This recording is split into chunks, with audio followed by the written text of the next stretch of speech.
I'll plunge right into these stuff. We are doing, as you know, a series this year called The Ben-Gurion Era at High Noon, Israel and the Jews. Israel and the Jews, 1957 to 1961. As you see as we proceed, I'm referring to this as the Ben-Gurion Era at High Noon for deliberately, and you'll see more of it as we proceed. Tonight we're doing the second lecture of the series, which is entitled Sneaking into an Exclusive Club. I repeat, Sneaking into an Exclusive Club, Israel and the Bomb, 57 to 61, Part 1. And we start tonight by talking about the bomb, okay? And of course, we all know that this is a subject that starts with this, right? Here is a little bit of the map across the United States of America of the Manhattan Project. Everybody knows it was a gargantuan project, okay? The government at that time spent billions when a billion was once upon a time a lot of money. I'm talking about in World War II, and this is not the whole map. This is part of the United States. They had plants and production things they had to do all over the place. It wasn't just Robert Oppenheimer and 3 or 4 Jews in a room, came up with the bomb. It was a whole huge network, and it was done American style. No other country could have done it, which is to put this on a national basis and mobilize all the scientists and the labor force and this and the other. And at that time, it cost $2 billion, which was a lot of money once upon a time. And it was in complete secrecy, which is quite amazing, from everybody except Stalin. But, the Rosenbergs and all that, but which is true. But everybody else didn't know about it, which is quite a story. Roosevelt was the one, Vannevar Bush came to him 2 months before Pearl Harbor, said, we got to do this.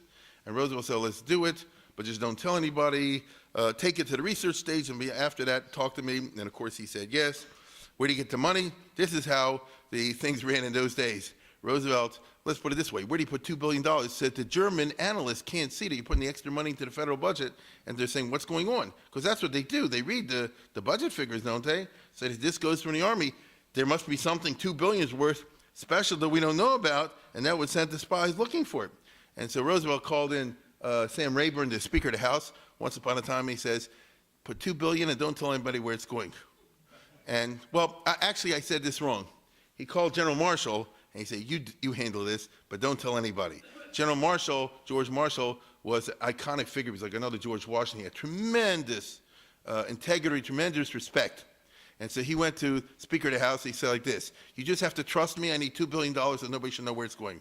You know that I'm not using it from my own pocket. You know me, right? So I'm not using it from my own pocket, but you can't ask me any questions. You understand? You can't ask me where it's going. And Rayburn said, I guess, I trust you. It was America of yesteryear. This is not the America of the gridlock of today, right? I'm serious. This is quite a story. And Rayburn called in 15 committee heads in the House of Representatives, because that's where all the money bills start under our constitutional system. And he said, each one is going to put $100 million, and don't ask me where it's going. You're going to give the money to me, and you trust me or you don't. Same thing, Marshall. He said, either you think I'm putting it in my own pocket, or you know that it's going for something, but you can't ask any questions. And they say, yes, sir. This is America in 42. It's a different culture. And Truman had a committee to investigate where the money's going in the defense effort. That's how Truman became famous as a senator, and he heard about the Manhattan Project, and Sam Rayburn said like this, just shut up and don't ask me questions. I know where it's going, and don't investigate it. And Truman said, yes, sir. And they didn't investigate it. And this is how, one day, the whole public was surprised. Kablooey! They blew up Hiroshima, and nobody knew that it was happening. So I say this because you're going to consider the Israeli parallel or lack of parallels when it comes to something which is such a gargantuan project. I mean, it doesn't just happen by itself, but it happened under everybody's nose and nobody knew about it. When America got the bomb, it became, in fact, right in the middle of the war in 1943 or so, when it looked like we're really making progress, Roosevelt made the famous decision. He told Churchill at one of the meetings, we are not sharing this with anybody, even though the British are the ones who started the project. They're the first ones that came up with the idea and told the Americans about it, to be perfectly frank, and all the rest of it. But Roosevelt said, I think we're going to keep this to ourselves. And that's what happened, which is, again, an important part of our story. So in 1945, there was a grand total of 1 country that had the atomic bomb, okay? And as you know, Truman didn't ask anybody about dropping it. It's a decision he made himself. And nobody else in no other country, I mean, our British allies, the Russian allies, and the others, he said, you're not going to have any of this, okay? Now, once the war was over, the whole world itself was like sort of shocked and astonished at this revolution that now you have atomic energy and atomic bombs, and what do we do with this? And the intelligent scientists like Oppenheimer and the others said we should think about how to handle all this. So the government, Truman was very much a process type guy, so he set up a high-level committee, okay, called the Acheson Lilienthal Committee, which was run by the Undersecretary of State and the head of the TVA, a Jewish guy, Lilienthal. And this was a heavyweight committee, and Bernard Baruch was on it, and they discussed back and forth. They did shakavat nosim and notim, all the pluses and the minus and the minus and the pluses up and down. Should they share it? Should they give it to the United Nations? Should they give it to the Russians? This, that, and the other. And there were different opinions. Notice they had a full, total debate. And when it was all over, we're not sharing it with anybody, okay? So the end of the story is that only one country had the bomb until 1949, and then Stalin got it because the Rosenbergs and people like that gave it to him. They were electrocuted for doing it, but nevertheless, a whole bunch of spies cooperated from day one. Oppenheimer's brother was a communist, right? His girlfriend was members of the Communist Party. There was just a communist penetration of the Los Alamos and other projects. This is part of modern American post-war history, and get over it, okay? Now, England, so that means that between 1940, I'm just trying to show you, it wasn't everybody had the bomb. America had it, and then Russia had it. I might say that as soon as Russia got it, then Russia said, now let's go for the H-bomb. Then Truman said, then we got to go for the H-bomb, and that's what happened then. But no other countries had it, and they didn't give it out for Hanukkah gifts.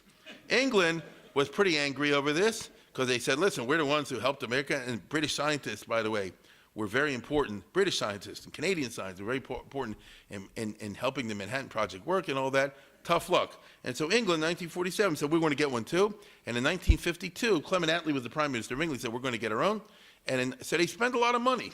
I want you to understand that if you're going for a bomb or anything like that, you're talking about spending billions, and that's not so pushy for a country. The United States in World War II, when they have money going, the taxes were up to here and the money was coming in, so you can hear it. But, England was poor at that time after the Second World War, and nevertheless they said we're going to spend the money and do it. And in 1952, they made their own A-bomb. So now you have 3 countries, but a grand total of only 3 countries in the world that have atomic bomb.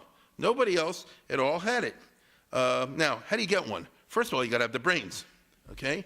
So you need guys like that, who maybe you recall is Jewish, you see? Let's put it this way. Israel has brains. They had smart scientists. They had smart guys who did well in the science test. And Ben-Gurion already from day one, literally from day one, is dreaming. Maybe we can get Einstein over here. He'll tell us how to make a bomb, okay? Take a look at this. He happens to visit Einstein at Princeton, just happens to be in 1951. Prime Minister Ben-Gurion of Israel arrives at Princeton, New Jersey to call on Dr. Albert Einstein, one of the world's greatest scientists, the father of relativity and the man whose physics formula led the way to the atomic explosion, plays host to the leader who played a great part in the creation of the Israeli nation. Here are 2 men, one whose imprint will be written deep in the history of social progress, and the other who helped found a new age, a meeting to remember. Now, I can tell you right now, Ben-Gurion was not interested in Einstein because of relativity. You understand? The way he thought was, boom, okay? Now, believe it or not, in 1949, that's right when Israel became a state, and they were broke, and the Ma'abarot, and they had all the refugees pouring in, and they were still fighting the Arabs, and he was already thinking about getting an atomic bomb, right? It's crazy, all right? But that's who Ben-Gurion was. He said, I'm not crazy, I'm visionary.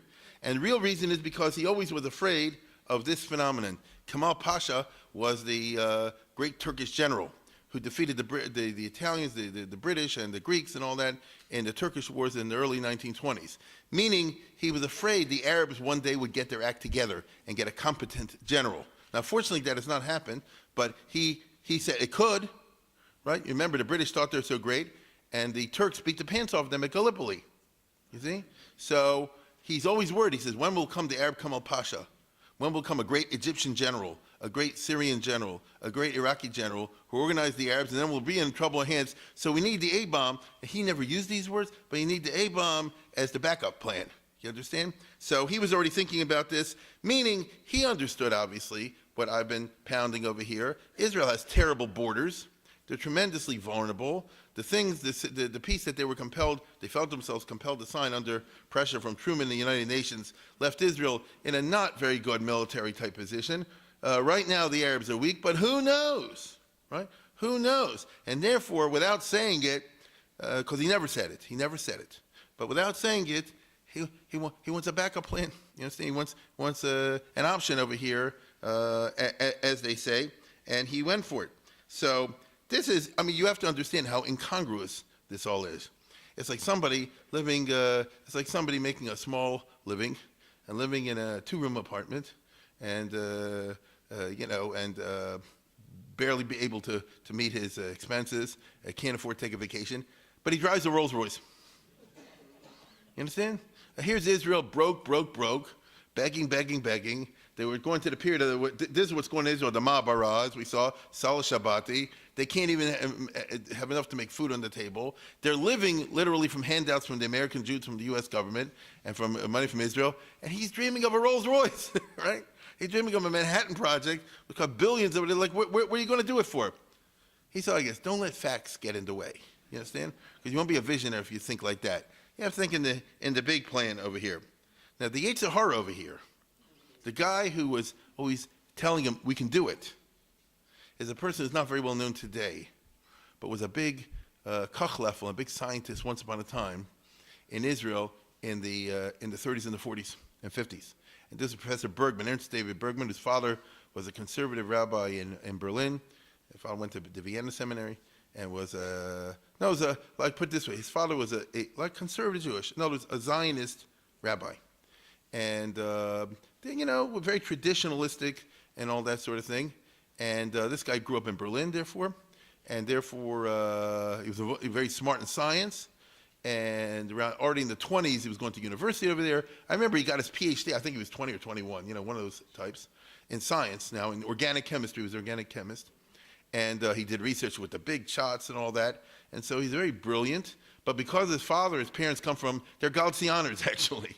You understand? No, I mean it. So because of that, he has a very Jewish side. And of course, in 1932, 33, Hitler comes to power, and he really is a Jewish side. He gets the heck out of Germany, goes to London, eventually to the Weizmann Institute. Chaim Weizmann gets a hold of him, and it's exactly what he's looking for, a very bright, young guy who's very science-oriented and could be a big deal in Jewish science in the future. And he's a macher at the Weizmann Institute, which they thought would, that time they called it the Sif Institute, which will be the headquarters for Israeli science one day when we'll have a state, and so forth. And the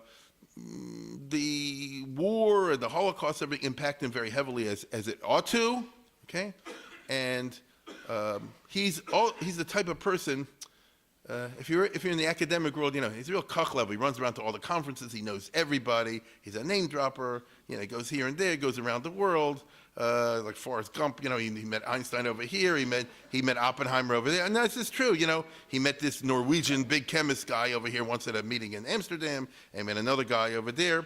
So he's got a lot of, strings running through his hands and all the rest of it. And he's a passionate Zionist, okay? And he sees the future of Israel in the scientific progress. Let's put it this way. What chance does Israel have when it's a few Jews against a sea of Arabs stuck in a bad neighborhood? Like I showed you last week. We're not in the Midwest. We're in the Mideast. How's Israel going to make it? How do you factor for this huge disparity in population, for one thing, between Israel and its mortal enemies? The answer is science. See, a religious person says faith, God. A scientist says science, right? And he meant that we'll have a qualitative superiority. We just have to work real hard to keep ourselves a generation ahead of the Arabs when it comes to science and that sort of thing. The real science, they'll always be, second raters. We should be the first raters. And therefore, we'll be able to triumph in that way. And Israel's a poor country, but we'll find minerals there, and we'll find natural gas off the coast, and things that it's, you get what I'm saying? It's a certain vision. This is very much the Ben-Gurion vision, what I just said before. That maybe originally they thought they'll have 6 million Jews to populate the country, but after the Holocaust they saw that's not going to happen. And so how do we make up for that? Make up through scientific progress. Science is amazing. It's unlimited. The possibilities are there. We just have to make sure that we nurture our scientific advantage, and that can do everything. And he talked very big. I found a very rare piece on the YouTube, and he talks and talks and talks and talks. So I just did a piece of it Huntley Brinkley, remember that? Huntley made it. This is America of 1958. This is something. It's a different media environment, as I mentioned last week. In those days, we were the good guys. The Arabs basically didn't exist. Okay, and so NBC News did a special, Israel 10 years. Now today they'd be concentrating on all the bad things that Israel's doing as an understatement, and such subjects as chicken salad. But at that time, I wish I had the time to show you an extended piece of this, which I don't, in which he's talking in rapturous terms. This is Israel's not just a state; it's an ideal. It's a this. He's talking very big over there. And one of the things he does is he has an interview with Ernst David Bergman, who's like the head or one of the heads of the Weizmann Institute. What are the possibilities over there? And I'll just to give you a feel, as only a video can do, of who this guy is. So take a look at the following.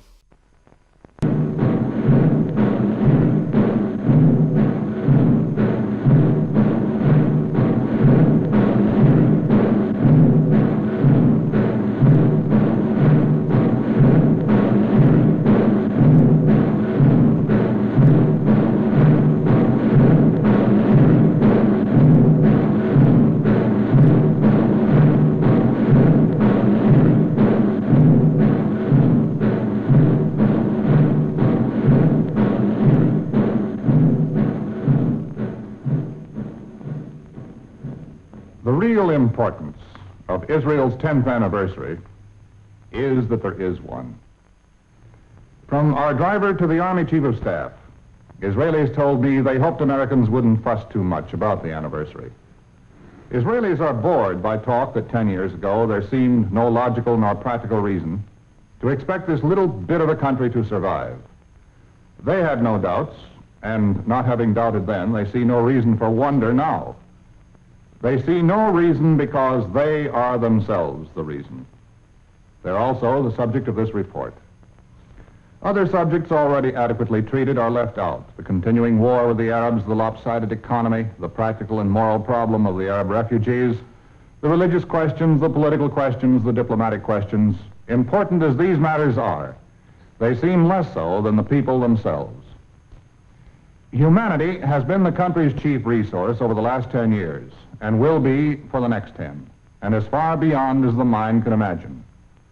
The very proclamation of a free, independent republic, May 10th, 1948, had written into it the principle that any Jew from any land could demand admission as a matter of right. The immigration of hundreds of thousands has been Israel's biggest problem and her first asset. The problem has been to absorb and unite people coming in great numbers from a staggering diversity of backgrounds, of culture, in fact, of civilization. The asset has been the people themselves, from the most sophisticated nuclear physicist born and educated in Berlin to the primitive, unlettered youth brought up in a cave in Morocco, arriving ignorant of Hebrew, illiterate in his native Arabic, and unused to such amenities as telephones, newspapers, and running water. Israel's chief instrument for unifying this diversity is the Army, military service. It teaches Hebrew and how to read and write and make a bed. A young man from Yemen who once knew no faster transportation than a camel comes out of service, an airplane mechanic. The country has one other important means of unification, public attitude. Israeli children are taught that the newcomers, even the impoverished primitive ones, are not their inferiors, but their trust. The word used is not immigration, but ingathering, itself a symbol of men, many long dead, who fashioned an impractical idea and saw it through to fruition by the sheer weight of human will. A few of them lived to see the state founded. Among these, Chaim Weizmann, doctor of chemistry. For 50 years, famed for his chemical substitutes for scarce raw materials. In his last years, when he was Israel's first president, he said, "We have the best of all raw materials, a good population."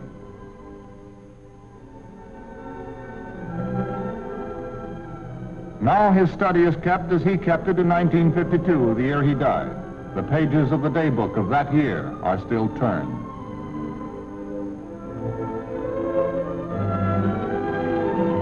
"35 years before, Britain declared to him it would give the Jews a home in Palestine. Foreign Secretary Balfour's declaration, the political genesis of the new Israel, and reportedly what Weizmann asked for when Lloyd George offered him Britain's reward for his war-winning chemical discoveries. This is the legend, but Weizmann later told Churchill, "I wish it had been that simple, without the heartbreaks, but history doesn't deal in Aladdin's lamps." Churchill and General Smuts were godfathers of Zionism, personal friends and political counselors of Weizmann. Another friend, but no Zionist in those years, was Albert Einstein. You're quite correct. That's it. That's what we call it. And what kind of market is there throughout the world for this product you fashion here? Well, this stuff is used mostly by pure scientists, and as such, of course, the amount is not in tons, but in grams or kilograms at most. Yes. We use half of it ourselves, and the rest we supply to whoever needs it in all parts of the world. But isn't it true that about 90% of the world's supply is made right here? That's right. That's about it. Yes. If you want, you can. Not to be funny, you can find this online. It's the only thing out there where he's speaking, and as you see, he's got a big mouth. He talks about finding uranium in the net. This is part of our story over here. You wouldn't have thought in the Negev they'll find pieces of uranium, but then there's uranium and there's uranium. I have to watch myself very carefully tonight because I'm going to be talking about subjects involving science, which I don't have the faintest idea what I'm speaking about, right? But that's never stopped me before. You want to know something? This guy was talking about uranium in 1947.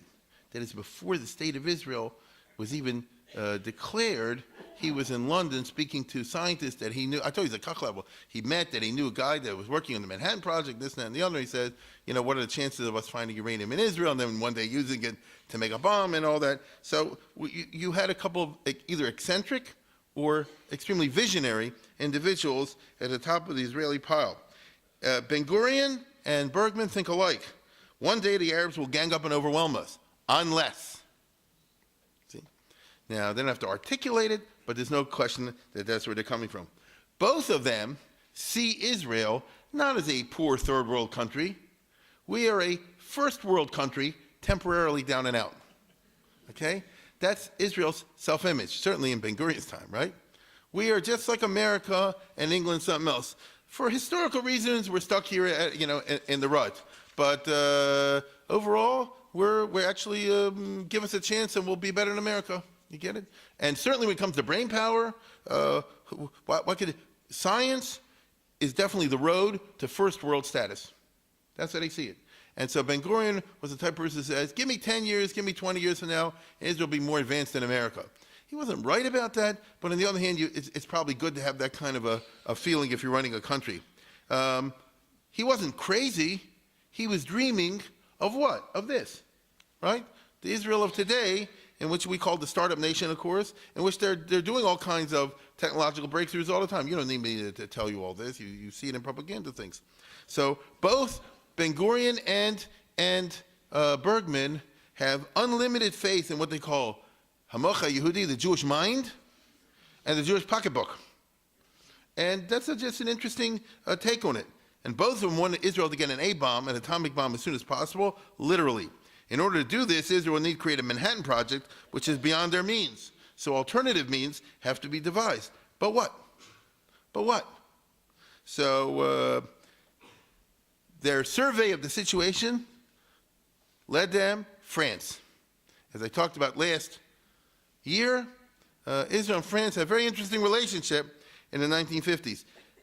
France has a big chip on the shoulder, and it was the Fourth Republic which had even a bigger chip on the shoulder. France is recovering from the battles and leadership.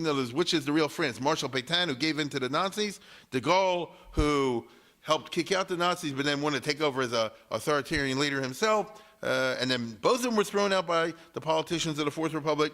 And the Fourth Republic is what we call France from 1945 to 1958, as we'll see. And Fourth Republic, very boring, okay? The great leader over here, let's take a look at the next one, was the foreign minister, Maury Schumann. You never even heard of him. That's my point, okay? You got it? There's the meeting of the foreign ministers. And this old guy over here, with the Barney Google glasses, that's Maurice Schumann, who helped start the NATO and helped start the European, the European Common Market and all kind of things like that. No, he did very important things. Very boring, There's not getting the French out of their rut that things are not going well, even though the Fourth Republic did get a lot done. You get it?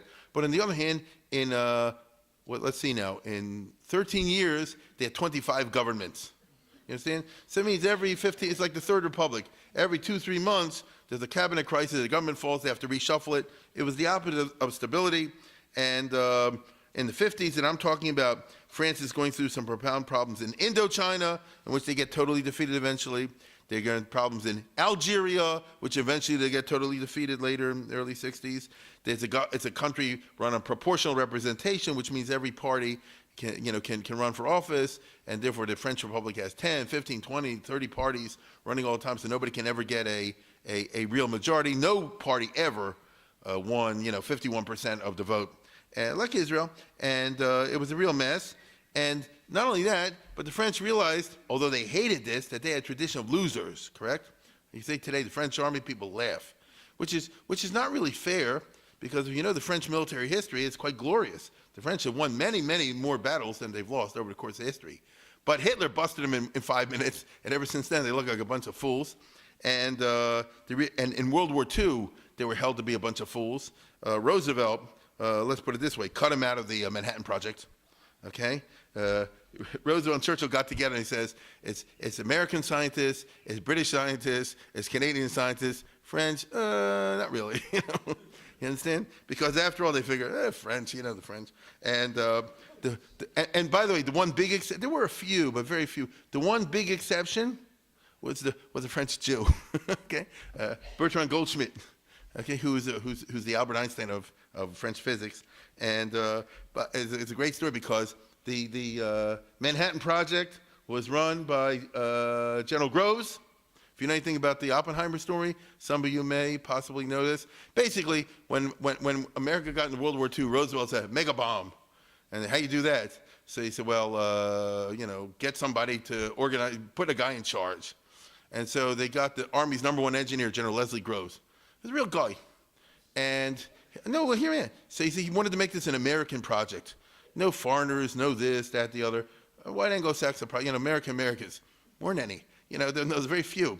And he goes around the country in 1942. He goes to Princeton, he goes to Chicago, he goes to Harvard, this and that, and he keeps running into Jews, And not entirely, but a whole lot of them. You get it? And after a while, he says, what's going on over here? And they talk science in a way that's way beyond him, because he was an engineer. He was the Army's top engineer. He wasn't a fool. But science is not his thing. And eventually, he runs into Oppenheimer in California, and Oppenheimer talks down to him, so I'll explain this in a dumbbell way. So, I like you, So that's what happens. So the war turns out to be, the Manhattan Project is put together by this guy and this guy, even though he says, I don't like him, he's a Jew, he's got left-wing politics, but he explains the bomb in a way that I can understand it, and so on and so forth. So these are the guys that put together, as I say, the great Manhattan Projects in Los Alamos and all these other places, and who gets on there? Well, they both have to agree, it has to be. So Oppenheimer says, you should let this guy Goldschmidt on, even though he's French. And so Groves said, okay. Roosevelt finds out, he said, what do you put a Frenchman on there? Right? And General Groves said, he's not French, he's Jewish. He said, okay.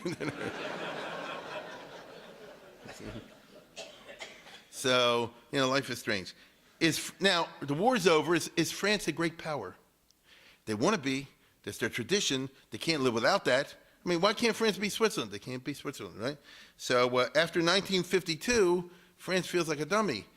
England has the bomb, America, Russia. France is the one that doesn't. And the others saying, well, the French, naturally, they don't have the bomb. So it really it hurts their self-pride.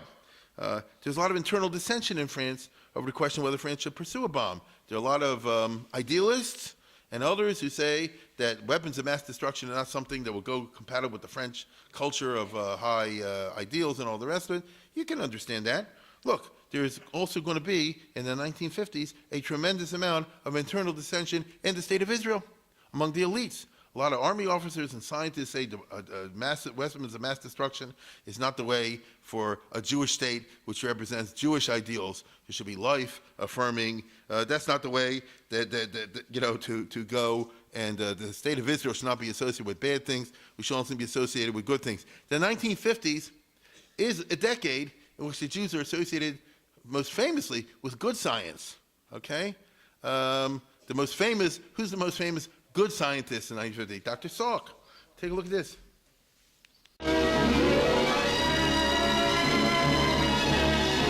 Washington, and at a White House ceremony, Dr. Jonas Salk, watched proudly by his wife, receives from President Eisenhower a citation for extraordinary achievement following his discovery of a poliomyelitis vaccine. Before I hand you this citation, I should like to say to you that when I think of the countless thousands of American parents and grandparents who are hereafter to be spared the agonizing fears of the annual epidemic of poliomyelitis, when I think of all the agony that these people will be spared as they see loved ones suffering in bed, I must say to you, I have no words in which adequately to express the thanks of myself, all the people I know, and all 164 million Americans, to say nothing of all the other people in the world that will profit from your discovery. I am very, very happy to hand that to you. Ben-Gurion was asked about it. He says, why can't we do like this? He said, Ani mod marich Dr. Salk, aber anachnu garim b'mizrach ha'tichon, you know? He said, I like Dr. Salk very much, but we live in the Middle East, like Humphrey said last week. He says, you know, I hope Israel produces a cure for cancer, but meanwhile, we need the other thing too. You see? Now, Bergman, as I told you, was a butterfly, went all over the world.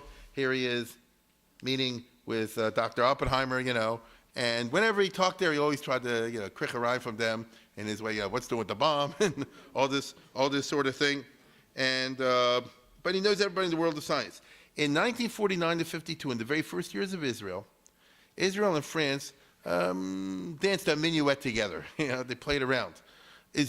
France was very jealous that the others are having all this nuclear research. The French did not have the top scientists. Israel had some very top scientists, even at that early stage, who could help them. And that's what they did. So the French said, we welcome certain Israeli scientists, Mr. Shalit and others, physicists and whatever it is, to come and work with us on our projects. They weren't talking about making a French bomb yet, but if you get in with a real country like France, you get in from the bottom, maybe you'll be there when they go to the top. So already in 1950, 51, and all that sort of thing, as I said, each one, Israel can offer them scientists, the French can offer them a place for scientists to do some big research in a way that a small country like Israel cannot do so. France has universities with physics departments. It's basically what we call in Hebrew, shimush, right? It's the opportunity, like somebody goes to study with a great rabbi and get discipleship, hands-on experience. So that's what happened over here.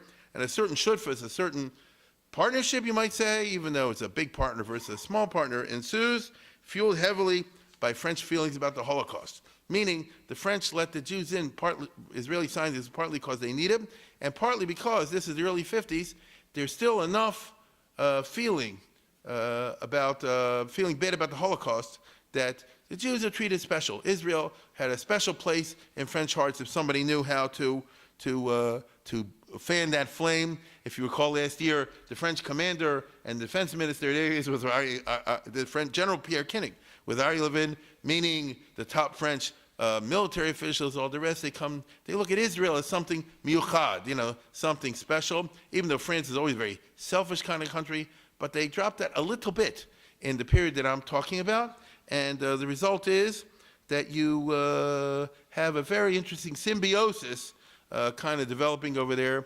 Ben-Gurion and Shimon Peres were able to play that fiddle very well. That's what I can tell you. You have to understand, the French, the Europeans are funny in the following regard. They don't believe in religion exactly anymore in the modern era, but they do believe in the state. If you will ask French people, he said, do you feel bad that France handed over Jews who were of German origin or of Polish origin? Nah, the heck with them. But they handed over, the French did, in World War II, they handed over French Jews who were French citizens. That's a violation of the oath, you understand? A citizen of France is supposed to be protected against. That's how they feel in Sweden. That's how they feel in Germany, frankly, and in other countries. Our own citizens, we shouldn't have given over to the Germans. And they have a bad conscience about that until today, because like breaking the bonds of modernity. And so a lot of this was still around at that time. The key thing in Israel is secrecy. Just don't talk about this with anybody. Now, it's the Ben-Gurion era. And in the Ben-Gurion era, you had secrecy. He owned the media, as I told you last week. That is to say, he owned, literally, the radio. It was under him. And he owned a bunch of newspapers. And the other newspapers were still, who didn't go with him, and he certainly had opposition newspapers. I'll give you an example, Cherut from the Menachem Begin. Even the opposition newspapers, for the most part, were willing to go along with the kind of feeling that once upon a time hit in Israel, which is, listen, it's only a few years since the Holocaust, the Arabs are out to cut our throats, so we can argue among ourselves there, but not in matters of bitachon, right? Don't talk about what you do in the army, don't talk about, if you go to a party, don't talk about what you do. Secrecy is a big deal, and Ben-Gurion is like the epitome, you might say, of that notion of secrecy, which is still there to some degree in Israel, but not what it was, okay? Not what it was. In 1952, Ben-Gurion secretly sets up the Israeli Atomic Energy Commission headed by Professor Bergman. Israel, the little picture state, it's a Rolls-Royce, atomic energy. Israel, 1952, they literally can't feed themselves. They're depending on ships of food coming from America. Atomic Energy Commission, what's happens? You see, both are characteristic. First of all, we're a first world state just down and out at the moment, but it's secret. Nobody knows about the existence of the Atomic Energy Commission. You're not supposed to talk about it. Many in Israel opposed the idea of the bomb, as I told you before. Now that means there was secret opposition. Get it? People, no. And behind closed doors or in private letters to Ben-Gurion and the other officials, they would say this is a bad idea. But they would never leak. They would not go to CBS News or something like that, because you don't do that in the Ben-Gurion period. These guys wanted peaceful research.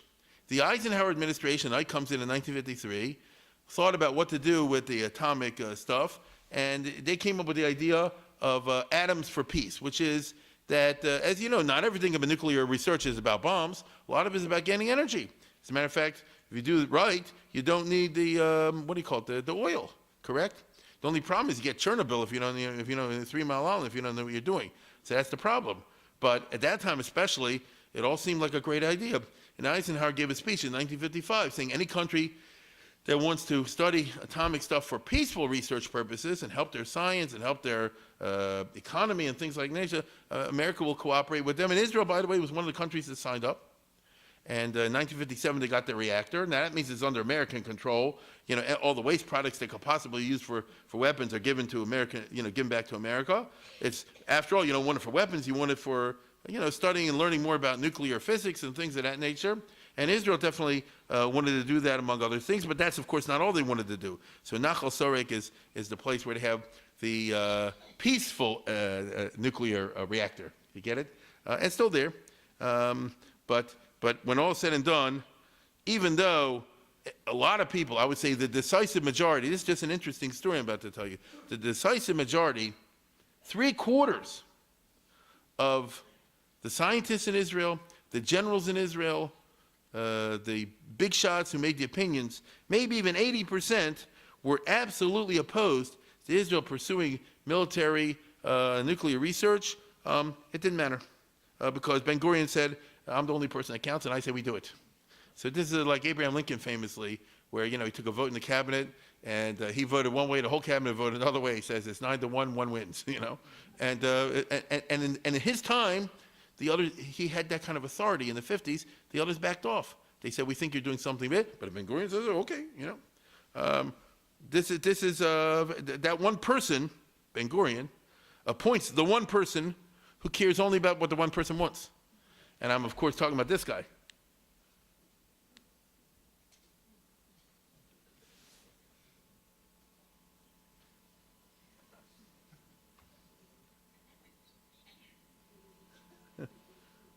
Well, I thought I was anyway. Shimon Peres. Okay, there we go. All right. Shimon Peres was 29 years old when Ben-Gurion made him the head of the defense ministry. Defense ministry is the most powerful ministry in Israel. They have the largest, in the 50s, they have the largest number of employees. They get priority and everything like this. And there's a 29, 30-year-old guy, young fellow, who Ben-Gurion puts him in there because very energetic and very intelligent, very active. Never went to college. And he wants to do what Ben-Gurion wants, you understand? And he'll move heaven and earth to do it. And this is the 50s, which is the golden years, if you want to call it that, or the opposite, depending on your political point of view, of the Ben-Gurion-Peres relationship. And when Ben-Gurion lays these broad visions, and he tells Peres, you go do it, and Peres does it. It's good, and he goes sneaky, and behind doors, and do this, and do that, and the smuggling, and whatever, but he gets it done. Peres certainly catches the Ben-Gurion-Bergman bug. And then, we want a bomb. They never use the words, but they always say we want the big project and all that kind of stuff. If you will recall from last year, Shimon Peres made it his business to craft a unique Israel-France relationship. He went there 1,000 times. I mean, he was on the plane every week, and sometimes more than that. He went to Paris and he talked to everybody, every single official in the defense ministry and the foreign ministry and the parliament and the media and the this and the that. And, you got to give him credit. 3/4 of the time people close the door in their face and say, go to the devil, but 1/4 of the time they do not. Understand? If you're willing to do that, so you're willing to take 9 rejections to get 1 acceptance, after a while, you'll build up a little bit of a group. And that is what he did. He was indefatigable, and he, little by little, built up a relationship in which France was the only country to start selling Israel weapons, like airplanes and tanks and things like that. The tanks were no good, but the airplanes were good. And nobody else would give him any weapons. You get it? Meanwhile, Russia was giving Nasser a lot of weapons. So it's no joke what I'm talking about over here. And little by little, subtly, he moves his way to France giving them, or as he starts talking about France maybe giving Israel a nuclear power plant. Okay? There's Peres with one of his closest friends. Bourges Monnery was the defense minister and later became the prime minister. There are like 2 dozen guys like this that he befriended and stayed friends to the rest of his life. On which Peres is quite a guy when he puts his mind to it. And he built up his whole network in France. Now, remember, at the time I'm talking about, in the middle 50s, France not only did not have an A-bomb, they had not decided they wanted to. The head of French physics was this famous guy over here, François Perrin, and he was always going back and forth over what the direction of French physics should be and, which way should they go. But little by little, they do decide, and when you have the famous elections of 1956, when the Socialist Party comes in, we can move to the next one. When the Socialist Party comes in and Guy Mollet becomes the prime minister, France is already under a lot of trouble from Algeria, and they're being pushed around by the other great powers. And what I can tell you is that without them ever saying it, sort of like Israel, they moved in the direction of research toward a bomb. And that is in 56. Guy Mollet was the head of the Socialist Party. Israel, the Mapai, Ben-Gurion is a socialist. He felt a socialist with brotherhood with Israel, as well as the concern for another Holocaust. And you will recall from last year that the French-Israeli relationship got close enough that they joined together in a war against Egypt called the Sinai Campaign. That was the culmination of the process I'm talking about, is they literally went to war together. And when they went to war, the French gave the Israelis a bunch of airplanes before it happened, and other recoilless rifles and all kind of weapon systems, and it did happen. Now, when they went to war, France and England promised Israel secretly that they'll protect, let's put it this way, they'll protect Israel from any negative reaction from the UN or the United States or that sort of thing. But they couldn't. First of all, if you know who the French and the British are, don't believe any promise. But the Israelis did, and of course, when push came to shove, and Eisenhower said, get out, and Khrushchev, most importantly, Khrushchev said, if you recall this, he said, if you don't pull out, we'll nuke you. Okay? He basically threatened them with nuclear bombs. Now, Eisenhower had a CIA report which said the Russians can't do it, they're bluffing. But if you're in Paris and you're in London, what if they're wrong, And so they had to back out. Khrushchev threatened Israel with nuking them. He wrote a letter to Ben-Gurion which says, why is Israel engaging behavior which can endanger the very existence of the state. So what does that mean? What does that mean? And so all three got spooked, and a number of results emerged from this. One is that the French said, "The heck with this, we're getting our bombs, so the Russians can't do that to us again." Okay? That is what, this is the unintended consequences. He pushed the French responded. They did get out of Sinai, but said, "We're getting an A-bomb," right? Because of what the Russians did to us. Ben Gurion, of course, was going to do it anyway, but he could say, "Oh, see what happens when you don't have an A-bomb?" And Shimon Peres, very cleverly, he was able to discern that when the French saw that they couldn't save Israel as they promised to from the pressure from the outside, that the French felt bad. And Molay, the Prime Minister of France, said to Shimon Peres, "Oh, I feel so bad. We promised you this. France likes to keep its word. I can't imagine how we can we let you down." And Shimon Peres says, "I have an idea or two how this could be made right." We could discuss it, right? And I want to tell you something. He kind of said, without ever using the words, he said, if France would help Israel, just like France was to make sure that it'll never be subjected to Soviet nuclear threats again, Israel thinking along the same lines. Of course, we don't want to go all the way, chas v'shalom, but we would appreciate significant French help in this project, like that, And Guy Molay, the Prime Minister of France, he says, "We have to make this up to Israel. We have to do this." And as I say before, you can really thank Khrushchev for being part of this whole process.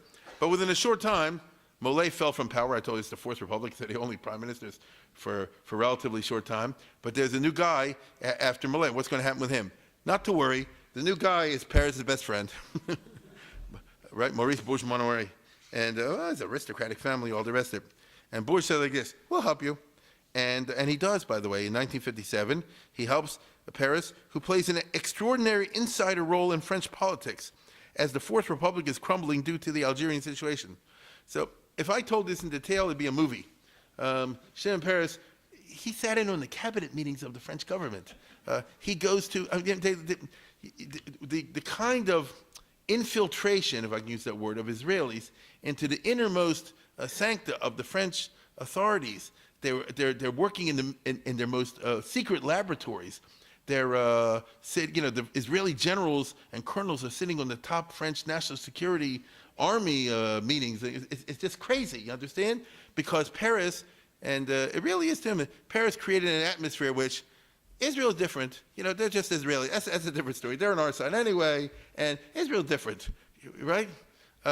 It's incredible. And in order to get the French cabinet to sign a formal agreement that they're going to help Israel on the nuclear plant issue, Shimon Peres, he went to this minister, he went to this minister, and he went to each minister separately, and when someone said no, he went to the chief of staff of the minister and got to him. He worked incredibly hard and incredibly skillfully, and the cabinet was having a crisis, and it's a remarkable story. The cabinet was having a crisis, and eventually they fell, as is common in the Fourth Republic, and they were supposed to have that vote where they're going to agree officially as the French government, while they still are, to give Israel this contract, but the cabinet has just fallen, and Peres shows up in the cabinet meeting, he says something along the lines, "Can we do like they do in the Maryland legislature, can we turn the clock back officially and, delay your resignation for like an hour, and meanwhile vote on this and sign it so I can take this with me?" And they do. They do. He says, because Israel is different, something like that. And Peres says, "Got it," And so it's incredible. This is happening as the Fourth Republic goes into major crisis and dissolves. What happened in France is that they totally lost the Indochina War, the Vietnam War, but then they had the problem with the Algerians. And what do you do with that? And the Algerian population, the Muslims, resorted to big-time terrorism, like not exactly, but something along the lines of what Israel is going through today. And what do you do about that? You see? And the army wanted to kill everybody, but the politicians said no. But then the politicians said do this, and the army said no. And it's a crisis. And the result is that, let's see over here. This general, General Massu, who was the George Patton, you might say, of the French army, he said, Charles de Gaulle looked at him and he says, "Massu, are you still stupid?" He says, "Always a loyal Gaullist." this guy said like this, I'm gonna take my army, we're gonna go to Paris, overthrow the government, we're gonna take over the city. You see? Because I can't stand these lousy politicians. It's like 7 days in May, they're really gonna do it. The only way they won't do it, put Charles de Gaulle as the dictator of France, or the head of the government. De Gaulle was the famous general from World War II, but he'd been out of office since 1946. He tried to be prime minister of France, and then he found they wouldn't listen to him in the parliament, so he said, I quit. And he was very ostentatiously in exile in his country estate, making himself like a Ben Gurion figure, He's the, which I say, the Solon, the wise man that they all look to. And he was waiting to be called to be France's savior. And it worked. He just had to wait 13 years, but it worked. And the army says this, the politicians get scared of the Fourth Republic, and they say, we agree. And they appoint de Gaulle to be the prime minister in the Fourth Republic, and de Gaulle says, I agree, but only if you give me permission to change the Constitution and create something called the Fifth Republic, in which you'll have a presidential system. So we'll have a strong guy in the center. Enough of this government changing every 10 minutes. I can't stand it. France needs much greater political stability, and we need a president who's elected for a 7-year term, not a 4-year term. And the president should have supreme power, a lot of power. And they agreed, and that's the government you have in France till today. From 1958 until today, 59, is called the Fifth Republic. And so it is democratic. They do have elections, but whoever wins, if you're in the presidency, you have a lot more power than the president of the United States. Okay? The president can dissolve parliament whenever he wants. It's quite a system over there. And the point, though, is right in the middle of all the Paris machinations, the French, the Chalerias, they changed on you, they switched to a new system, and now everything is dependent on Charles de Gaulle, right? Who how is he with the Jews? You get it? Now here's de Gaulle at the Shoah monument in France. Very de Gaulle-like picture, right? You get it? Standing over there. And this is a monument to the 6 million in France. And the reason I share this with you is to say Charles de Gaulle is a very, very interesting person, and no one's figured him out 100% until today. And when it comes to the Jews, there was a famous book by Raymond Aron, if anybody remembers this, in the late 60s, called De Gaulle and the Jews. And he was from a very conservative Catholic army background, career officer and all that sort of thing. But, life expanded him somewhat. And when he went through the process of World War II, as you all know, I assume you all know, de Gaulle ran away to England and fought from there. So most of the people that rallied to his side, the resistance, or I shouldn't say most, that's not true, but many, Jewish. Get it? And he saw that the Jews are a positive element if used properly. Let's put it that way. And that a lot of Jews are not communists. Many are, but many are not. And they could be de Gaulle freaks, you understand? And overall, I would say beyond that, de Gaulle was a person of the mid-20th century, and he said the Holocaust was a bad thing. And as I said before, France really did an Avera by allowing French citizens to be rounded up and handed up by the French. You understand what happened to France? The French police rounded up the French Jews and handed them over to the Gestapo, right? I mean, to the SS. I mean, that's a real violation of Frenchkeit, okay? And it bothered him also. Consequently, he's a conflicted person. He doesn't exactly like Israel, but on the other hand, he kind of admires them, and the Jews are a little strange, you know what I mean? But on the other hand, the Jews have been really shafted, and which way will it go? And it's a very complicated question. But at the time I'm speaking of, when he becomes the head of France in 1958, he is sympathetic to the Jews. He's sympathetic to the state of Israel, but he's a super French nationalist. He's French, which is understandable. And there occurs a famous, unfortunate incident where he goes to the place where they're doing all the nuclear research to give a speech, and in the presidential limousine. And he sees all the cars parked in the parking lot, and they all have blue plates, you understand, which are French license plates. And he sees one car over there with like yellow plates. This was a big disaster. He said, what the heck is the yellow plates over there? He says, that's this guy, the Israeli scientist, Amos Israeli. He's in the middle of the top secret thing. Oh, he's Israeli, it's okay, don't worry about it. Father said, the heck with that, Like, who came up with that? That's how we always run the program. No, I don't approve of that at all. You see, that would bother him. So if Amos the Shalit had only gotten a French license plate, we would have spared all this trouble. You understand? Now, here comes the story, which is very fascinating from the point of view of the student of bureaucracy, because de Gaulle comes back from that speech and immediately orders, as he puts it, the uniquely incestuous relations with Israel to be ended. Okay? You know, I don't say we declare war on Israel, but they shouldn't be in the top secret places and all that, you know, like all that. It doesn't happen because de Gaulle is the president at the top, but it all depends on the bureaucrats in the middle. Is that true? You know, President Obama can say whatever he wants. It's what the guys do in the daily office. I know we have federal workers here, so I'll say no more on the subject. But the fact is that de Gaulle appoints, foreign minister, defense minister, his own government. The guy put in charge of atomic bomb projects and the whole nuclear business is the number one friend of Israel, Jacques Cousteau. Just happened to be coincidentally. Jacques Cousteau was a right-wing Gaullist who was anti-Algerian and all that sort of thing, a very big French nationalist. Jacques Cousteau was bit by Shimon Peres. You know, he got Israel rabies, you understand? And he actually wrote a book about Israel called Israel's Heroic Long March or something like that, you know? And so Jacques Cousteau saw like this, oui, mon général, he says to Israel, don't worry about it, keep it up. You see? And this is a funny situation over here. De Gaulle is not comfortable with Israel's acquiring nuclear plants, but it will happen anyway. That's the point. Because it's not a dictatorship exactly, and with the government has to have a lot of energy to really want to do something. I mean, if de Gaulle would say, I want this stop now, and I'm talking to this guy and the undersecretary of this and the head of the committee and this and that, if you really go for it, but he doesn't have that kind of energy usually, you understand? And so the fact is that we're 1958 and 57, 58, and Israel signs contracts with all these French companies who come and build secret huge plants in Dimona. That's how it happened. Where's a place? Shimon Peres made a committee. They figured out Dimona. And all of a sudden, in 1958, a ton of Frenchmen show up in Beersheba. They give them special apartments. Israel builds these 7-room apartments. They give them to them for condos, for free, and all this kind of. Next thing you know, as they got into the project, shh, don't tell anybody. You understand?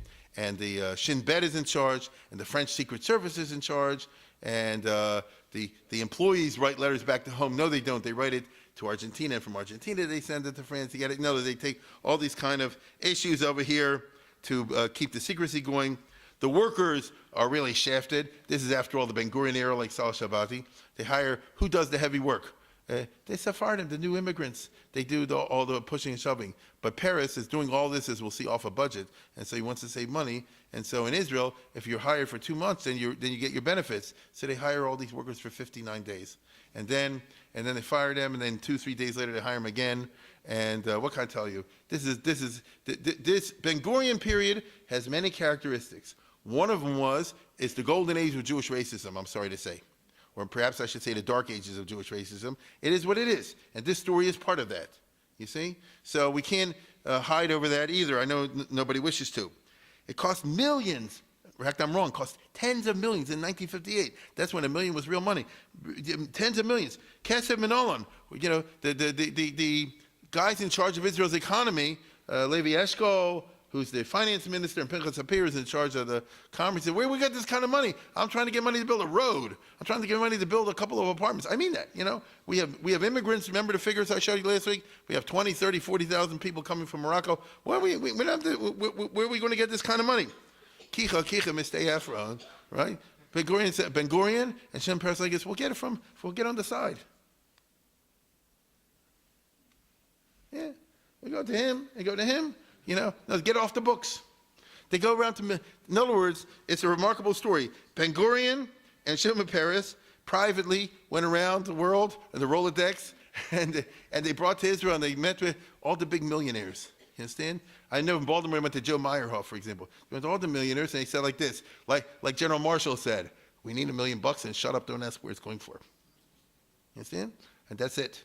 And, all these guys say like this, I get it, And he raised up 40 million, 50, 60 million, incredible amounts of money. Not that it was enough, but incredible amounts of money. After a while, Jews being Jews, so Peres sort of let it go. And I know by the 60s, he was already taking people who want to see the secret plan.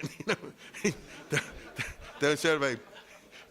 No, it really is true. He got this Max Fisher and guys like that. You want to see the secret plan, But, well, come on. I mean, it's an extra $1 million, But we Jews are Jews, we can't help it. Now, this Abe Feinberg, Rothschild, you probably heard of, but or at least you heard of the Rothschilds. But Feinberg, a very interesting. I spoke about it in the past. Abe Feinberg. I'm going to tell you. I'm going to spend the remainder of my time tonight speaking primarily about two Jews, and one of them is Abe Feinberg. The other one is someone else. And Abe Feinberg, you can tell by the name, is a New York Jewish boy whose father made hosiery, and in the 30s, 20s, 30s, and they did well. They prospered. And by the time World War II comes around, you can imagine what kind of contracts they got in World War II, They did well.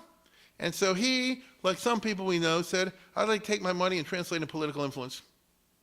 I know it's not often heard of, right? It certainly never happens in Baltimore, Maryland, but, but he wanted to be the type of person the President of the United States would come to his house on Erev Shabbos. That's exactly what he wanted to be. And there's... And I mean it when I say that he really meant it l'shem shamayim, and this is really true. He was a Jewish Jew. I say this in the best sense of the word. He was a Jewish Jew. He cared about Israel. He cared about all the right things, and he was very upfront. He said like this: I like to use the money in the best way to help my people. So by the 40s already, by 41, 42, he was well positioned enough to get himself a draft deferment and all that kind of stuff. And he wanted to get close to FDR. But basically, they said, yes, FDR's taken. He's already got the rich people around him. And so what do you do? He says like this, let me try my luck with the party head. So he gets close to the new head of the Democratic Party, Robert Hannigan from St. Louis. Robert Hannigan is a Democratic politician. Guess what? Politicians need money when they run. I know you ever heard of that before. And so even if it's not the President of the United States, the senators, the congressmen, and all that kind of business, and he can put together, he learns how to do Hilchos fundraising. And Robert Hannigan is the guy that made Truman. Because he was from Missouri, and Roosevelt had to get rid of Henry Wallace, and who should I get next? And Robert Hannigan took the opportunity to push his senator, and that's how Truman got in. And so Abe Feinberg, in 1944, at the time Truman is nominated, got in the inside group with this guy, Harry Truman, that nobody thought will ever be anything because they said Roosevelt will live forever. To everyone's surprise, a few months later, Truman is the President of the United States. And this guy knows him very well. And Truman's a politician, obviously, and politicians need money. I don't say he used it for his own pocket, but they need money to run, for elections, congressional elections, other things like that. And Truman was a Democrat, real party line type of thing. You want everybody to vote the straight Democratic ticket. And it's just quite a remarkable story. When Truman ran in 48, the famous election, which everybody thought he'd lose, this picture. So one of the reasons they thought he'd lose, he was broke. He used the power of the office to get the nomination, even though the Democratic Party didn't want him to get the nomination in 48. They used to say like this: "To err is Truman." You understand? He was considered a big boob. Nevertheless, he got the nomination, and as you all know, he ran an upset campaign and won the election. This is a famous. How did he do that? Shortly after he got the nomination, then he's like this: "Now we have to talk tachlis. Where do we get the money?" Then Lewis Johnson, a famous guy, was the head of the finance committee. He said, "We're broke." And this guy showed up at the meeting, Abe Feinberg, and he said like this: "What are we talking about?" He says, "We can't go." Truman made a whole speech. He says, if I was investing, if I had the money, I would invest in me because I'm going to win, So Abe Feinberg says, "What are we talking about? $400,000. He said, "I can do that." Right? No, go around the country. I can do that. And he did. And once he did that, then Truman was like this: "You're the man." Okay? As a matter of fact, if you want to get deep down and dirty, the famous, whistle stop campaign that we've all heard about, Truman went around the country saying, "Damn the Congress, damn the Republicans," and all this. "Give them hell, Harry." How did that train run? Many times they didn't have enough money to pay for the train, and Abe Feinberg arranged for some Jewish businessmen to show up in Cincinnati, in St. Louis, in Omaha, in Denver with cash.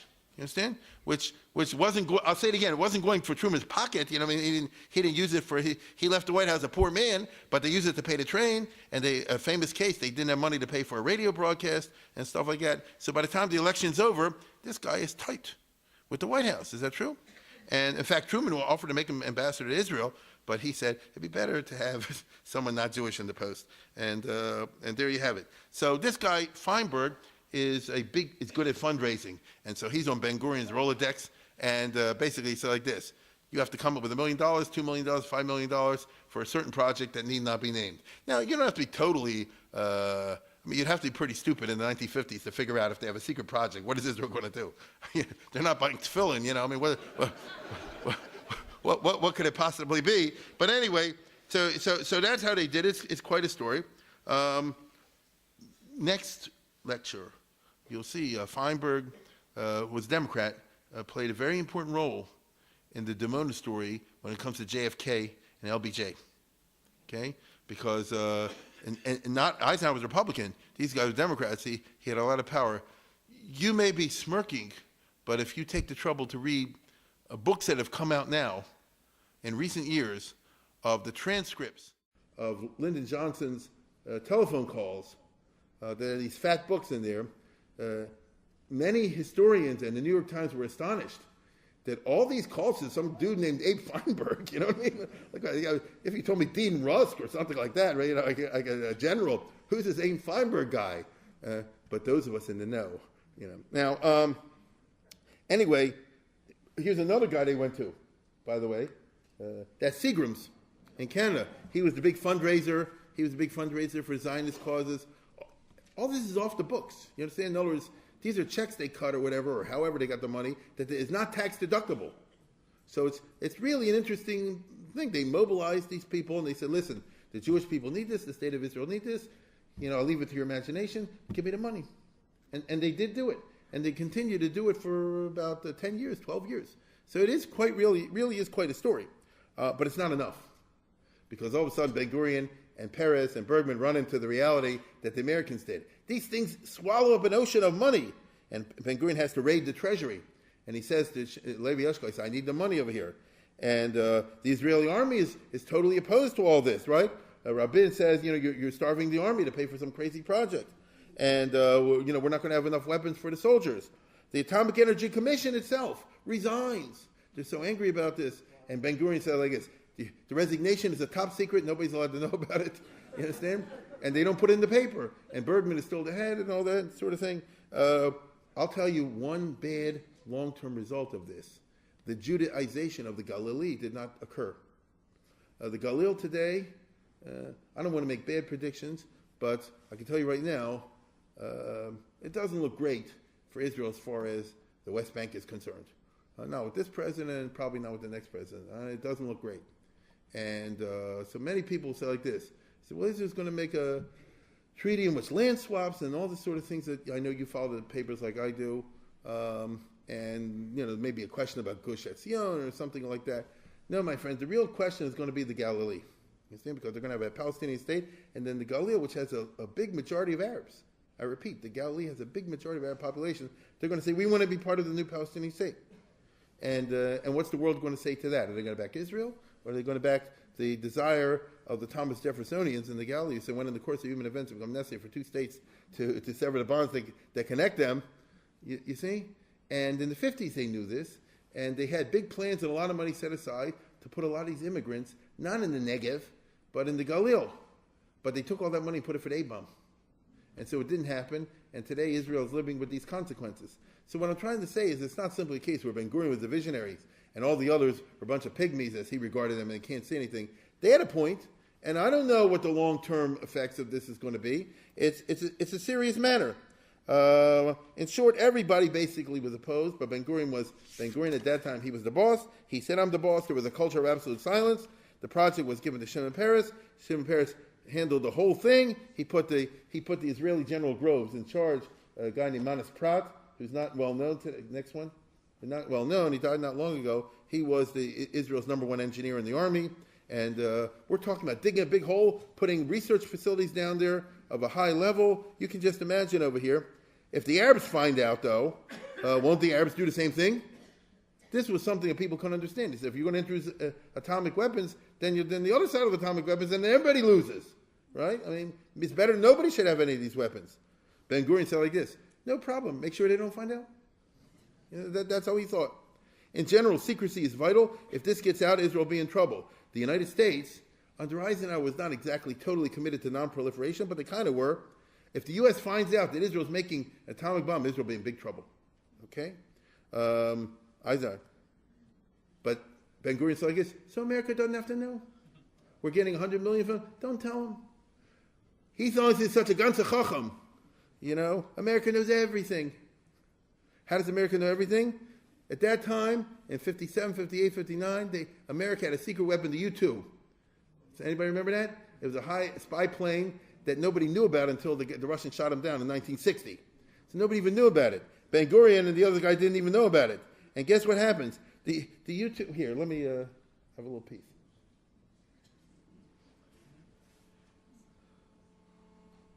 In the early 1950s, recognizing that the United States knew dangerously little about the Soviet Union, President Dwight Eisenhower charged the CIA with developing an overhead collection program capable of closing critical intelligence gaps. The result was the Lockheed U-2, a remarkable powered glider that could fly at 70,000 feet, had a range of 2,950 miles, and carried the finest camera lenses in the world. Between 1956 and 1960, covert U-2 reconnaissance missions enjoyed extraordinary success, yielding photographs of strategic targets across Eastern Europe and the Soviet Union. While the Soviets rigorously tracked these overflights, their missiles and fighters could not reach high enough to prevent them, and they were reduced to protesting and pushing their scientists for technological breakthroughs. So America had something that nobody in the world knew about. The Russians knew about. They were ashamed to admit they knew about because they couldn't shoot it down. Made them look weak until they figured out how to shoot it down. And so here's Israel, you know, like the Shtetl Jews. Oh, we know nobody knows what's going on. And then Eisenhower knows everything because one of the places they fly over was after the Sinai campaign was fly over the Middle East. What's going on in Egypt? What's going on in Israel? What's going on in Syria? And one of the places they fly over is an Israeli Air Force bombing target site, a place called Dimona. You ever hear of it? Right? And they're flying over, and then this is already in 58, and they say, son of a gun. We see they're starting to dig a hole. Next day, son of a gun, the hole is bigger. Son of a gun, they're putting a fence around it. Their fourth day, son of a gun, they're bringing in trucks. Son of a gun, they're putting in cement. You know, they see the whole business happening over here. And this is all unbeknownst to Israel. The CIA had the world's foremost photo interpreters. You know what I mean? They can read this stuff from down there. Two very famous names from yesterday. Arthur Lundahl and Dino Brugioni. He's an Italian-American. And they had worked in the World War II for the Air Force, you know, figuring out, no, they made all the mistakes in World War II. So by the time World War II was over, they understood photo interpretation. These are the guys who did the, what am I thinking of, Kennedy and Khrushchev, the 62... not the Bay of Pigs, the Cuban Missile Crisis, right? They're the ones who did it. Brugioni came in, and Kennedy says, "Is this real?" And he says, "We never steered you wrong before. You know, this is a Russian, this is a missile." Okay, so these same guys now see everything going on in Israel. The big sneaky they think is over there, and the two photo interpreters, they go every day or every 2 days to the White House. This is in Eisenhower's time, and they bring from around the world. This is the latest stuff in Russia. You get what I'm saying? They flew over all of the Soviet Union. They flew over Red China. Nobody could do this. And they could see if there's secret bases because they knew how to interpret it. What looks like a little thing, if you look close, it's not a little thing, you see? And they're the world's experts on this. And every time they bring over Russia, so it's always at the meeting. It's Eisenhower, it's John Foster Dulles, the Secretary of State, it's Allen Dulles, the head of the CIA, and it's Admiral Strauss, the head of the Atomic Energy Commission. And because he's in charge of anything connected with nuclear. And every time they bring up, there's a whole big discussion. Tell us more, what does this mean, this, that, and the other. And to their surprise, they bring in the Israel stuff, and all the principals, they're listening with great interest. They ask no questions, and they say, keep up the good work, and make sure not to share the information with anybody else, and keep this top secret, don't share this with anybody else in the government. Give it the highest security ratings. And Brugioni says, you know, like, how come no questions? How come no this? How come no follow-up? You understand? They're flabbergasted, basically. No questions. The U.S. government does nothing. But, of course, in those days, is Eisenhower, so he's the boss. So, obviously, it's above my pay grade. You know, I did my job. And they tell you you're doing a good job, and they go weiter, and that's the end of it. Now, we have a remarkable story here. That in 58, 59, and 60, the Eisenhower administration obviously knows everything that's going on in Dimona, and they don't say anything. Makes no sense, right? They're against nuclear proliferation. They don't want Israel to get talked about. Well, it makes no sense. What's happening? The answer It's quite remarkable. The answer has to do with this guy who was the head of the Atomic Energy Commission. And herein lies Admiral Louis Strauss, who, it's an unbelievable story. Louis Strauss is an American Jew, anti-Israel, super reform, born in Charleston, West Virginia, grew up in Richmond, turn of the century. His father had a shoe business. His mother was a very, in the South, it's not like the North. Some of you are from the South. They take religion very seriously down there. Is that true? They take religion very, it's not like the North. And imagine 100 years ago how they took religion very seriously. And so his mother grew up with all these Christian friends, and she takes the Jewish religion very seriously. Now, they're reform of the old school. No yarmulkes, right? No davening, the Union Prayer Book, everything that goes along with that. And they're ultra-American and anti-Zionist, and, they're against this. But those things that they do, correct? So he's raised by his mother, his father didn't care about religion, but the mother raised him very religious in the reform way. It sounds funny to Orthodox Jews, but I don't mean to make fun of this. You understand what I'm saying? And what he does, he takes very seriously. He has an autobiography, and when he's a kid, he gets in a fight with a bunch of local kids, the guy in the neighborhood, and he loses, he hurts his eye, so therefore he can't get drafted. You know what I mean? In other words, he has a problem with one of his eyes. And when he finishes high school, he wants to go to college. This is the old days, before the First World War. His father said, "You're not going to college, you're going to business." He said, "I don't want to sell shoes." "Yes, you do." And put him on the road. And this is the old America. Every town in the South, many of you know this, South and Midwest, had its Jewish 2 or 3 or 4 families, true? And you always had the local store. You get it, Rome, Georgia, and in the middle of Florida, and then Louisiana, everywhere. You get it? And in every town, not all the Jews moved to the Lower East Side. Plenty have moved to the Mississippi, places you'd be surprised. And what they do, you open the local store. This guy sells shirts, that guy sells shoes, this guy sells a hat, this guy might have another store and this store. And, you prosper in the small town way, right? Some of these guys did better, prosper in a small town way, and that's who he was. So his father said like this, he said, "We manufacture shoes, and you go on the road and go all over Virginia and North Carolina and then Georgia and Alabama and this and that and the other and sell shoes to the local Jewish guys." And that's what he did, and he was very diligent. He writes in his autobiography, he says, he took his religion very seriously. Every time Friday came, if there was a shul, he went to shul. If not a shul, he would go to check in the hotel, and he would sit Friday night reading his prayers, because by the Reform, Friday night's the main service, correct? So reading the prayers, and that's the kind of guy he was.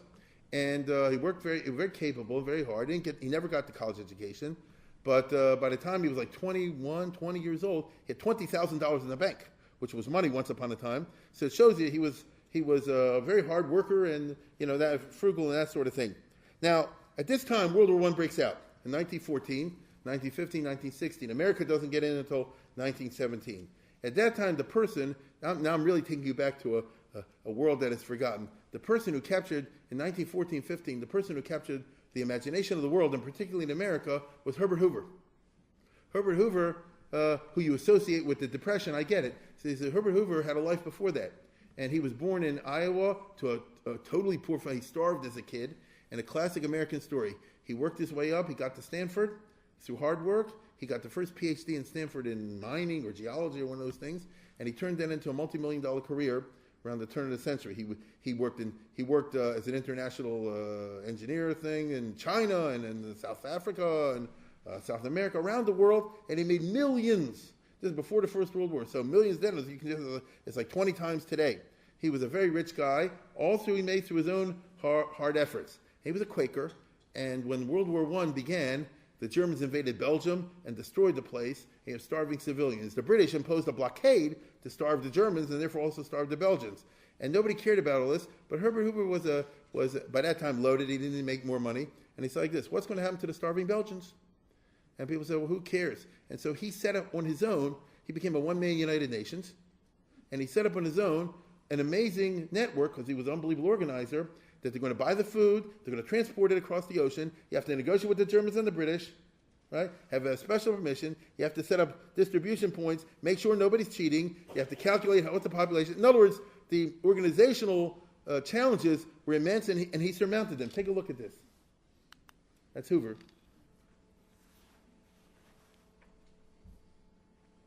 One man, Herbert Hoover, joined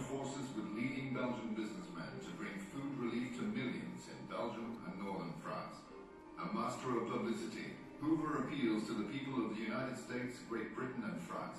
He asks for money to buy food and charter ships. Working without pay and with help from devoted friends, Hoover creates a unique humanitarian entity that one British diplomat called a piratical state organized for benevolence. Okay. There's a phrase in the exhibit, it's sort of, words without action are the assassins of idealism. So it's not enough to talk about something or other. You've got to go and take action, do something. So Hoover was quite a guy, and when World War I broke out, Woodrow Wilson put him in charge of all the food. Get it? So that means he had an unbelievable power because the world was starving. The Allies and the Germans weren't producing enough food. America, as you know, had the food, the grain, and all this sort of thing. If they want to, they can double it, pay the farmers, which they did. And I'm talking about sending food to China, to Japan, to Soviet Russia in the middle of the Russian Revolutionary War. It's an incredible operation. And when World War I breaks out, this guy's mother, Louis Strauss, she says, you should work for a guy like Hoover. That'd be a good challenge for your thing. Leave the shoe business. And so he's from Richmond. He drives to Washington, D.C. He gets in the hotel to see Hoover. And he says, just like that, he's like 20 years old with no education. He says, I want to work for you. Hoover says, who the heck are you? You get out of here. He says, I'll work for free. I'll try you then. If you work for free, I'll try you. That's right. That's right. He says, I'll try you. And Hoover had a secretary. So he says, you run errands for the secretary. After 6 weeks, I think the secretary got sick or he moved on something else. And Hoover said like this, I see you worked well as secretary, you'll be my secretary. So he made a leap to the top. From a shoe salesman in a Jewish firm in Richmond, he's at the top of the world. And he stayed with him. And Hoover in 1917, 1918 controlled all the food, negotiated with governments around the world, and this guy's all next to him. And when World War I is over, Hoover goes to the Versailles Conference with Wilson, and all the countries are kissing up to him because they need the food and all the rest of it. And he negotiates with Finland, with Russia, with China, and all the rest of it. And here's this guy Strauss, taking all the notes, and it's incredible. No, he never went to college, but he got an education. Education is irreplaceable, correct? And he's young. He's still 20, this, that, and the other. And he's at the top of everything. Hoover went on to other things, to be Secretary of Commerce in the cabinet. And this guy comes home. People know about his great abilities, and he is hired by the bond trader, Kuhn Loeb, the number one Wall Street firm, Jacob Schiff's firm. Schiff had just died. That's the number one Wall Street Jewish firm. They deal in zillions, okay? And he comes in a little bit and, works himself up to partner. He marries the boss's daughter. You understand? Meaning he marries the daughter of one of the partners. Listen, not that he was incapable, correct? It's not a bad shidduch. True? He's not some yutz from Richmond, stuff like that. He's obviously a guy on the rise. So in the Roaring 20, he makes millions, and he becomes the president of the Reform Temple in New York. So he takes religion very seriously in his way. You understand? He becomes a macher, then a chairman of the board and president of the Temple Emmanuel. That's the millionaire temple in Manhattan, and all this kind of stuff. Japan had terrible economic problems in the 1920s because none of the countries knew how to recover from World War I. That's why it caused a lot of bad economics in the early 20s. And Japan brought him over to stabilize the whole economy and all that, Kuhn Loeb, because Jacob Schiff had helped them in the Russian-Japanese War, and he did do it. You understand? So this is a guy who has a high school degree from Richmond. And he becomes a pillar of Reform Judaism as it was at that time. And then comes the 1930s. And this is what he writes in his own autobiography. Comes the 1930s, and Hitler rises to power, and then you have all the Jewish refugees. And what do you do with them? Chaim Weizmann, the head of Zionists, in 1933, calls a meeting of all the big Jews, rich Jews in London. He says you have to raise money to send the Jews to Palestine. Oh, no. Strauss and the other guys say, oh, no, not Palestine. That would be Jewish nationalism. Judaism is not a nationalism. It's a religion. We are opposed to Zionism and all that kind of stuff. So we should find somewhere else for them. Where? Africa, so the Amazon jungle, the Manchuria, this and that and the other. We saw last year the Philippines, Tijuana, right? So, in other words, because of their opposition, it never happened. And between this and this, the Jews got killed. Correct? In other words, 1933, 4, 5, 6, 7, 8, 9. And, this didn't pan out. They had an idea of Rhodesia. They had this idea, that idea. And so, in other words, Israel not, this not, that not. So the Jews stuck nowhere and they all get killed. And he says in his autobiography, it's very interesting. He calls it de profundis, which means mi ma'amakim, right? And he says like this. He says, I messed up. He said, I have to admit it. I did my bit, and I saved a few people. I could have done a lot more, and I have to just face myself in the mirror. That's it. I'm not going to pretend that we did right. We really messed up. Now, this he wrote many years later. When World War II broke out, he almost stopped World War II, by the way, because he said America and Japan shouldn't really fight each other. The Japanese liked him. And he went over, you don't know this, he went over with a Catholic priest to Japan just before Pearl Harbor. They could have settled the whole thing, but Roosevelt disowned them. Okay? And he was a Hoover guy, so he didn't like Roosevelt and all that sort of thing.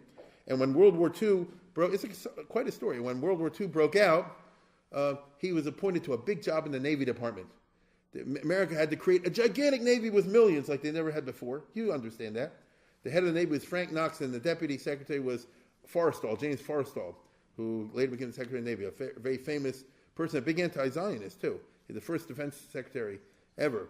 And Forrestal needed cable guys under him, and he called this guy Strauss, and he says, we have a lot of technical problems. You lead the attack on the problems. The most famous thing he fixed, I don't know if we have World War II buffs over here or not, the American torpedoes didn't work. Do you know about that? Some people know that. In 1942, 43, we lined up, we shot at the Japanese, it hit the boat, nothing happened. They shot at us and blew up the ships. So there were a number of naval battles in which the American Navy was destroyed by the Japanese, like the Battle of the Java Sea and things like that. This they don't talk about too often. You get it? And what's wrong? And the Navy was such a complicated bureaucracy. And Strauss and these other guys, they said, let's take it from the bottom up. What's going on in the manual? It took a while until they identified what the problem was, until they finally fixed it. And so that's one example of something he did, which is of vital importance to the United States war effort. And he did things like that. So he was a big macher in the Navy Department and played a very important role in the American fighting in World War II at that level. When the war was over, Truman made him an admiral. Never was in the Navy exactly, but he made him an admiral for his work. I mean, you understand what I mean.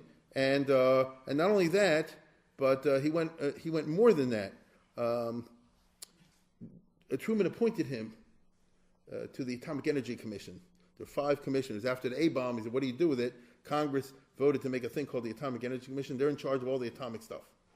And Truman said, he said to Truman, I'm a black Republican, which means I'm an extreme right-wing Hoover Republican. And Truman said, I need one of those also on the committee.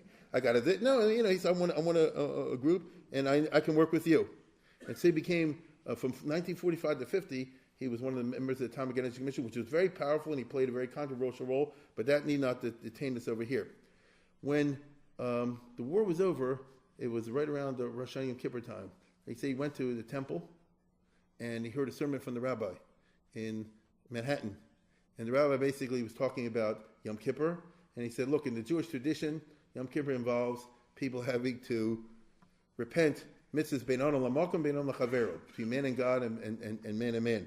We Reform Jews don't believe in mitzvahs bein adam lamakom, but we do believe in bein adam lachavero. You understand? And therefore, things you've done to other people, you're stuck with. You have to fix them. And if you can't fix something 100%, you have to fix it 90%. And if you can't fix it 90%, you have to fix it 10%. Okay? And he said, now that it was coming out all the pictures from Auschwitz, all the rest of it, this sermon hit him like a bayonet in the stomach. He was an obsessed person about all this, but he didn't tell anybody. In 1950, he quit the Atomic Energy Commission, but 3 years later, Eisenhower, he was an extreme right-winger. I mean, he's the one who said make the H-bomb. He's the one who made the Truman administration do the H-bomb. There's a lot of stories involved in all that. Well, Eisenhower worshipped him. It's very funny. Okay? Eisenhower did not have many Jewish friends at all. He didn't come from that kind of background. I won't say he's an anti-Semite, especially as George Bernard Shaw says, an anti-Semite is somebody who hates Jews more than necessary. Eisenhower certainly did not hate Jews more than necessary, but he wasn't close with Jews. This is a big exception. He was in love with Strauss. In his autobiography, Eisenhower says he's one of the towering statesmen of our generation, which most people say, who? And he was a self-made man. He admired him on many, many levels, and he appointed Strauss in 1953 at the beginning of his mission to be the chairman of the Atomic Energy Commission, which means he was a big macher in the Cold War in the Eisenhower years. A big macher, right? That's all the way up there in the cabinet level. And it so happens that here you are in 1958, and Israel secretly building a plant in Dimona, and the U-2 was flying over and telling every day, and they're bringing the news to the White House for the top secret meeting, and it's Eisenhower, it's the two Dulles brothers, and it's Strauss. You understand? And basically, nobody could talk to Eisenhower like this. Admiral, he wouldn't even call himself Strauss. He said, he's that reformed. You don't call yourself Strauss. It sounds too Jewish. He calls himself Strauss. That's who he was. And wait a second. And he basically says to Eisenhower, he says, you know what's going on, I know what's going on, shut up. And Eisenhower says, why should I shut up? He says, why should you shut up? He says, here's why.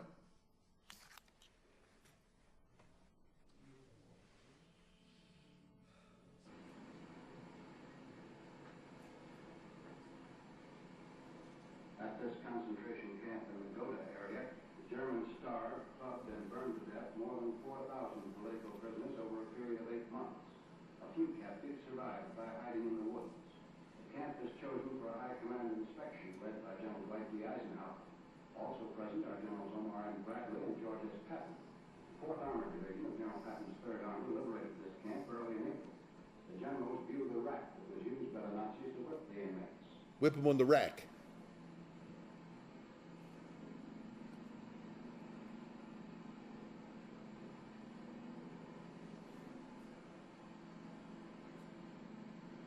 Eisenhower.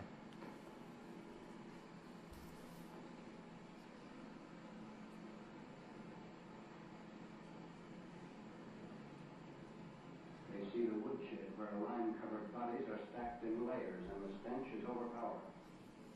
You can stop it here. I won't show you the whole thing. You don't need to. But he said, like this, of all the people in the world, you're the last one I have to explain this to. Because you were there.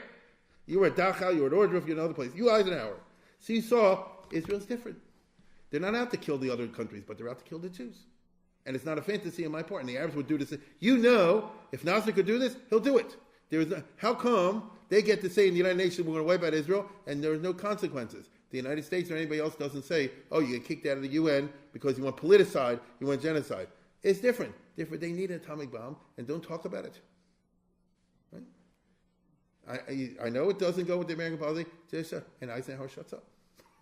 It's a remarkable story. I just told you that the guys at the bottom don't understand what's happening. Every day they come in, they bring the news, they say this is what it is, and Dulles and all the others say, John Foster Dulles says to Strauss, he said, I thought you were anti-Zionist. And he says, I was, but...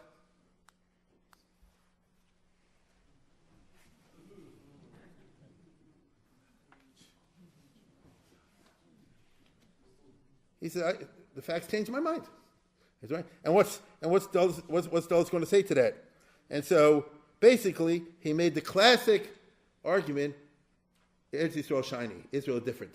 Right? This is a very Ben Gurionist type attitude. The rules apply to everybody else, but don't apply to Israel because Israel is different. And of all the people, right? Eisenhower basically he does keep his mouth quiet for 3 years. It's extraordinary because he could have blown it out of the water at any time. And Strauss said, he says, I can't bring back the 6 million. I can't do that. But I can do what I can. You see? He says, I can't undo everything, but like the guy said in the speech, he says, I have to do 5% is 5%. And Israel needs an A-bomb not to have another Holocaust. That's it. So here's this anti-Zionist, ultra-reformed Jew, beyond, and all the rest of it. It didn't happen because he's Sheikh Ben Ayid, Now, he never told anybody about this, and he didn't want anybody to know about this. It's all very secretive. He was very. I've been told. I don't know. I actually was this past week. Let me order my thoughts. I was this past week in the United States Naval Academy. If any of you have been there recently, they have a brand new Jewish chapel and all that sort of thing. I was thinking of making a trip there. And across the chapel, they have you might say something like a Jewish room, and about famous Navy Jews in the Navy and things like that. And one of them is this guy Strauss. Okay, it's very interesting. And but over there he's American, because that's what he wanted people to be. But really, he says, Ivri Anochi. You understand? And you might think, and I'm about to conclude, You might think that Eisenhower and the others would say, well, scratch a Jew, get a Jew, and all that. The following year, in 1959, Eisenhower would have made him Secretary of State. This did not take his estimation away. When Dulles died of cancer in 1959, so Eisenhower offered Strauss, the Atomic Energy post runs 5 years, chairmanship. So after 58, it's over. Eisenhower wanted to make legislation to make it permanent, but Strauss said that'll look bad. And then he wanted to say, I want to make you Secretary of State, and Strauss said like this. There's a guy who worked with me together in the Herbert Hoover Commission in the old days, Christian Herter, and he has seniority of him, so give it to him. So he gave it to him. Christian Herter became the Secretary of State. And Eisenhower wanted to then say, well, what about Chief of Staff? White House Chief of Staff? And he said, I'm not built for Chief of Staff. I'm an administrator. I'm not for the Chief of Staff type position, which is a political situation. So finally, Eisenhower said, all right, Secretary of Commerce, let's make you Secretary of Commerce. And he did make him Secretary of Commerce. The only thing is, Strauss was a brain, and he's very abrasive, as you can sort of get the idea somebody could succeed at this level is a mover and shaker. And he didn't get along with the senators at the confirmation meeting, so they voted him down because he didn't kiss up to them. You see, and then his career was over, and he unfortunately had to go back to the terrible world of Wall Street, where he had to spend the rest of his life making millions. Things like this. I'm told he died in 1974. I've been told that his daughter or something like that lived in Baltimore area and belonged to somebody told me this. Either a Baltimore Hebrew or Ob Shalom, one of those temples, has an auditorium called the Strauss Auditorium, which was donated by the daughter or granddaughter or something along those lines.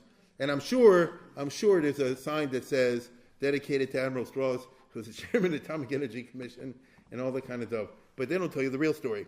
If it's in a shul, it should tell you that Strauss is the guy that made Israel get the A-bomb, because in the first stage, if there would have been any objection on the part of the United States, the whole thing never would have happened. Now that you know all this, though, are you able to answer the question I always keep asking? Why does anybody waste their time reading fiction? Good night.